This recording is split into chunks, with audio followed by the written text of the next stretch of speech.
आज हम बात करने जा रहे हैं एक ऐसी खबर की जिसने पूरे साउथ एशिया की राजनीति में हलचल मचा दी है। बांग्लादेश के नोबेल शांति पुरस्कार विजेता मोहम्मद यूनुस, जो कि प्रेजेंट में देश के चीफ एडवाइज़र हैं, उन्होंने हाल ही में टर्की के अधिकारियों को एक ऐसा मैप उपहार में दिया है जिसने भारत में गहरी चिंता पैदा कर दी है। उस मैप में बांग्लादेश की सीमाएं इंडिया के नॉर्थ ईस्ट राज्यों जैसे कि असम, मेघालय, त्रिपुरा, नागालैंड, मणिपुर, मिजोरम और अरुणाचल प्रदेश तक बढ़ाई गई दिख रही हैं। यानी यह नक्शा एक काल्पनिक अवधारणा को दिखाता है जिसे कहा गया है ग्रेटर बांग्लादेश। लेकिन ये जो मामला है ये केवल मैप तक ही सीमित नहीं है। इसके पीछे राजनीतिक संकेत, क्षेत्रीय शक्ति समीकरण और भविष्य की जियोपॉलिटिकल संभावनाएं छिपी हुई हैं। तो आइए समझते हैं इस पूरे विवाद को गहराई से। मोहम्मद यूनुस, जिन्हें पूरी दुनिया बैंकर टू दी पुअर के नाम से जानती है, एक प्रसिद्ध इकोनॉमिस्ट हैं और नोबेल शांति पुरस्कार विजेता हैं। उन्होंने ग्रामीण बैंक की स्थापना की थी जिसने गरीबों को सूक्ष्म ऋण देकर आर्थिक रूप से सशक्त बनाने में मदद की। लेकिन 2024 के बाद से जब बांग्लादेश में राजनीतिक अस्थिरता बढ़ी और वहाँ की प्राइम मिनिस्टर शेख हसीना को सत्ता से हटाया गया, तब से अंतरिम सरकार में मोहम्मद यूनुस को मुख्य सलाहकार बनाया गया है, यानी चीफ एडवाइज़र। वो वहाँ की सरकार के प्रमुख हैं इस वक्त। उनका यह नया राजनीतिक रोल अब अंतर्राष्ट्रीय चर्चा में है, खासकर भारत और चीन के संदर्भ में। अब ये समझते हैं कि ग्रेटर बांग्लादेश मैप कंट्रोवर्सी जो है वो है क्या आखिर। यह पूरा विवाद अप्रैल 2025 में शुरू हुआ जब ढाका यूनिवर्सिटी में आर्ट ऑफ ट्रायम्फ नामक एक कॉफ़ी टेबल बुक प्रदर्शित की गई। उस बुक में एक मैप था जिसमें बांग्लादेश को भारत के उत्तर पूर्वी इलाकों, पश्चिम बंगाल के कुछ हिस्सों और म्यांमार के क्षेत्रों तक फैला हुआ दिखाया गया था। यह नक्शा हाल ही में फिर से सामने आया जब मोहम्मद यूनुस ने यही बुक टर्की के एक उच्च स्तरीय प्रतिनिधिमंडल को उपहार स्वरूप दी। ऐसा कहा जा रहा है कि इस पूरे दस्तावेज में केवल नक्शा ही नहीं बल्कि बैटल प्लान्स और पोस्ट विक्ट्री मैनेजमेंट फ्रेमवर्क्स भी शामिल हैं। यानी उन राज्यों में शासन व्यवस्था कैसी होगी इसका भी काल्पनिक विवरण दिया गया है। यह कदम कई विशेषज्ञों को संगठित कूटनीतिक संदेश की तरह लगा, खासकर ऐसे समय में जब इंडिया के रिश्ते टर्की और पाकिस्तान दोनों से ही तनावपूर्ण हैं। ग्रेटर बांग्लादेश की अवधारणा नई नहीं है। इसका जिक्र पहली बार 2024 में तब हुआ जब यूनुस के करीबी सलाहकार नाहिदुल इस्लाम ने सार्वजनिक रूप से यह कहा कि बांग्लादेश की संस्कृति, भौगोलिक और ऐतिहासिक सीमाएं असल में उससे कहीं बड़ी हैं जितनी आज के नक्शे में दिखाई देती हैं। उन्होंने दावा किया कि बांग्लादेश का प्रभाव असम, त्रिपुरा और वेस्ट बंगाल जैसे क्षेत्रों में ऐतिहासिक रूप से रहा है।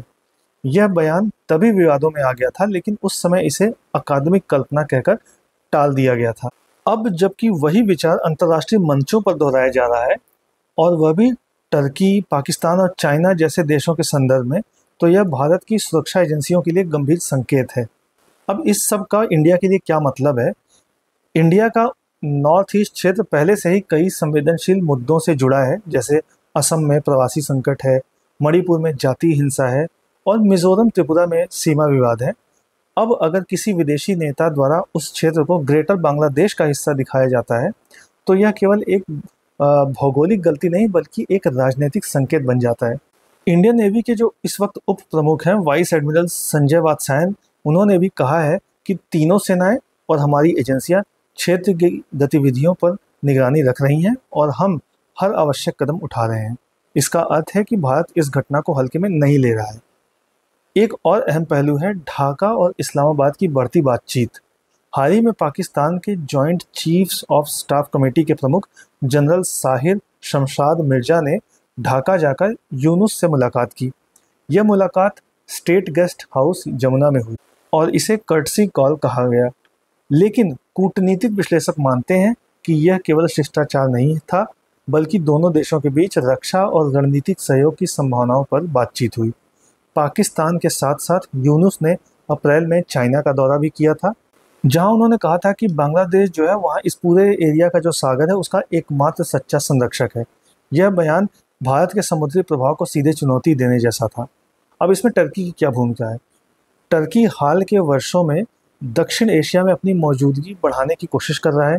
राष्ट्रपति तैयब अर्दोगन खुले तौर पर भारत की नीतियों की आलोचना करते रहे हैं, खासकर कश्मीर और गाजा मुद्दे पर।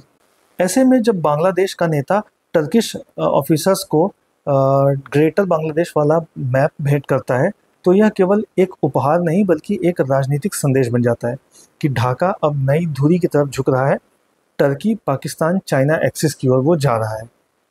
इंडिया ने अब तक इस पर आधिकारिक प्रतिक्रिया नहीं दी है, लेकिन सुरक्षा एजेंसियों ने सीमा क्षेत्र में खुफिया निगरानी बढ़ा दी है। इंडिया पहले ही बांग्लादेश के साथ ट्रांसमिशन लाइंस, ट्रेड कॉरिडोर्स और डिफेंस एक्सचेंज में गहराई से जुड़ा हुआ है। अगर ढाका नई विदेश नीति की दिशा में बढ़ता है तो इंडिया को अपने पूर्वी पड़ोस के साथ संबंधों की समीक्षा करनी होगी और शायद भूटान और म्यांमार के साथ सुरक्षा सहयोग को और मजबूत करना होगा। कुल मिलाकर ये जो ग्रेटर बांग्लादेश फिलहाल एक काल्पनिक और वैचारिक अवधारणा है, लेकिन ऐसे मैप और बयानों से यह स्पष्ट है कि साउथ एशिया की राजनीति अब नई दिशा में मुड़ रही है। इंडिया के लिए ये चैलेंज है कि वह अपने पड़ोसियों के साथ संवाद बनाए रखे, असम और उत्तर पूर्व में सामाजिक सामंजस्य को मजबूत करे और अंतर्राष्ट्रीय स्तर पर ऐसे भ्रामक अवधारणाओं का खंडन करे, क्योंकि सीमाएं केवल नक्शे पर नहीं बनती, वे बनती हैं विश्वास, साझेदारी और स्थिरता से। अब इस पूरे टॉपिक पर 5 MCQs देख लेते हैं, जिनके जवाब आपको कमेंट बॉक्स में देने हैं। पहला क्वेश्चन है, who is Mohammad Yunus in the context of the current Bangladesh government? Number 1, prime minister of Bangladesh. B, chief adviser of Bangladesh interim government. C, foreign minister of Bangladesh. या फिर D, chairman of the Grameen bank. तो इसका जो भी सही आंसर है आप कमेंट बॉक्स में दें। दूसरा क्वेश्चन है, what was the main cause of the recent controversy involving Mohammad Yunus? जिसके ऑप्शंस हैं, option A, his speech at the UN general assembly. Option B, his visit to India's north eastern states. Option C, his presentation of a map showing India's territory as part of Bangladesh. या फिर option D, his statement about Pakistan economy. Question third है, what is the greater Bangladesh concept? Greater Bangladesh concept क्या है? Option A proposed trade corridor between south Asian countries, यानी कि दक्षिण Asia के जो देश हैं उनके बीच ट्रेड कॉरिडोर है। Option B, a hypothetical idea that includes Indian north eastern states within Bangladesh. या फिर एक हाइपोथेटिकल आइडिया है कि इंडिया के नॉर्थ ईस्टर्न स्टेट्स को बांग्लादेश का पार्ट बताने का। Option C, a peace agreement between Bangladesh and India, India और बांग्लादेश के बीच शांति समझौता है। या फिर option D, a new cultural integration plan for the bay of Bengal region. जो भी सही आंसर है आप इसका कमेंट बॉक्स में बताएं। क्वेश्चन 4 है, which countries are seen as part of the emerging alliance influencing Bangladesh foreign policy? Bangladesh की जो अभी रिसेंट फॉरेन पॉलिसी है उसके संदर्भ में कौन सा अलायंस इमर्ज कर रहा है? Option A, India, Japan and Sri Lanka. Option B, Turkey, Pakistan and China. Option C, Nepal, Bhutan and Myanmar. या फिर option D, USA, UK and Australia. सही आंसर आप कमेंट बॉक्स में बताएं। लास्ट क्वेश्चन है, what has been India's response to the greater Bangladesh controversy? जिसका options हैं, option A, immediate suspension of diplomatic ties with Dhaka. Option B, military mobilisation near the Bangladesh border. Option C, monitoring the situation through defence and intelligence agencies. या फिर option D, seeking UN intervention. तो ये 5 question हैं, इनका जो भी आपको answer आते हैं आप उसका जवाब कमेंट बॉक्स में दें। वीडियो अच्छा लगा तो लाइक, शेयर और कमेंट करें। इसी तरह के और भी अपडेट्स जानने के लिए सब्सक्राइब करें एजलेसनेस।